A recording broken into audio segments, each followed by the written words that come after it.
नमस्कार, आपण पाहतात धाडस मराठी न्यूज। आज दुपारी उमरखेड तालुक्यातील बेलखेड आणि विडुळशेत शिवारात अवकाळी पावसामुळे रब्बी हंगामातील पिकाचे मोठ्या प्रमाणावर नुकसान झाले आहे।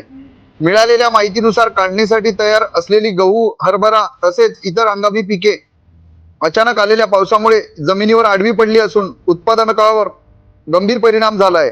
काढणी सुरू असतानाच पाऊस आल्याने शेतकऱ्यांच्या हातातोंडाशी आलेले पीक वाया गेले आहे।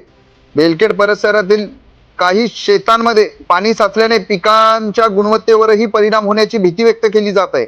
या नुकसानीमुळे शेतकऱ्यांवर मोठे आर्थिक संकट ओढवले आहे। स्थानिक शेतकऱ्यांनी प्रशासनाकडे पंचनामे करून तातडीने नुकसान भरपाई जाहीर करण्याची मागणी केली आहे। हवामानातील या अचानक बदलामुळे परिसरातील शेतकरी चिंतेत आहेत। धाडस मराठी न्यूज उमरखेड।